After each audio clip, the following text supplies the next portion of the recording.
controversial South African businessman Vusimuzi Cat Matlala isn't just known for tenders and court battles. Behind the headlines and legal scandals was an audacious plan, a private luxury terminal at OR Tambo International Airport, pitched not to government, but to one of the country's biggest banks. What was this plan? How close did it get to reality? And what does it tell us about the ambitions and influence of one of South Africa's most talked about figures? This is the story of Cat Matlala's OR Tambo terminal proposal.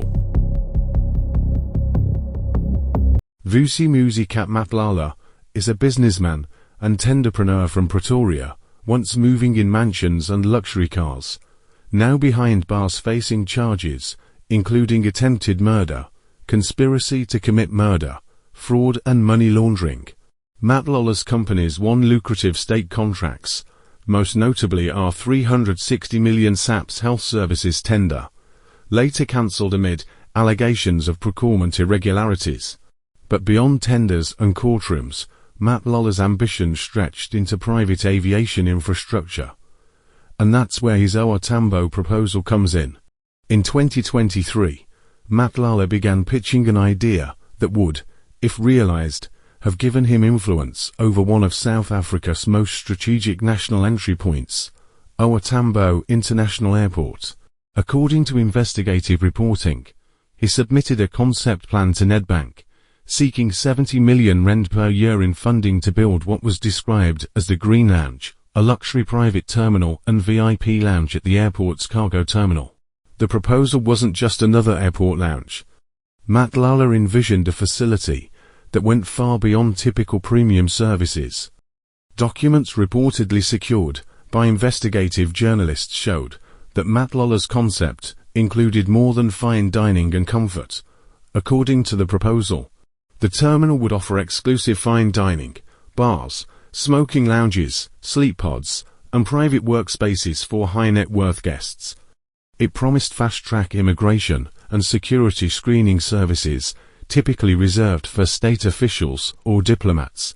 Some perks included private vehicles transporting clients directly to aircraft, essentially bypassing normal boarding and immigration protocols. Nedbank's wealthy clientele was the target market, something Matlala pitched as a luxury and efficiency haven for the bank's elite customers. But this wasn't just a business opportunity. It was a plan that raised national security questions. Investigative commentators warned the proposal could effectively give Matlala's operation influence over immigration and security screening at a national key point. In a sensitive facility like OR Tambo, where customs, border control and passenger screening intersect, any private influence is highly controversial, especially given Matlala's ongoing legal troubles and alleged connections to crime syndicates in other matters. One expert described the proposal as potentially a national security breach, given the power it would convey over movements in and out of the country.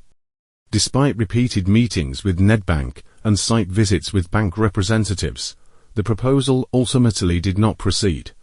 Nedbank confirmed it reviewed a concept plan, but it did not align with the bank's requirements, and the engagement ended there. Matlala was seeking 70 million rand per year in backing, a figure that, if agreed, would have made this lounge more akin to a private terminal than a standard VIP facility. The OR Tambo plan was not an isolated ambition. It came amid a series of controversy and legal scrutiny.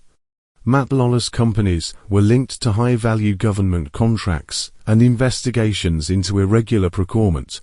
He testified to Parliament's ad hoc committee that he employed a security detail costing millions, including ex-special forces bodyguards, and claimed he paid substantial sums to politicians, claims that drew sharp reaction from political leaders. He has also been denied bail multiple times, with courts citing him as a flight risk with potential offshore financial interests. Though the OR Tambo proposal has stalled, it remains a striking example of the scale of Matlala's ambitions and how his vision extended well beyond traditional business, intersecting with state infrastructure, elite finance and controversial networks of influence. Vusimuzi Cat Matlala's OR Tambo terminal plan was bold, controversial, and ultimately rejected, but it reveals the extraordinary ambitions of one of South Africa's most polarizing figures. Whether this was a legitimate business idea or an attempt to grab influence over key national infrastructure remains a topic of debate, but it raises serious questions about power, privilege, and accountability in South Africa's elite circles. What do you think? Was this a harmless luxury pitch, or something more concerning? Comment below, and follow for more deep dives into South Africa's most complex stories.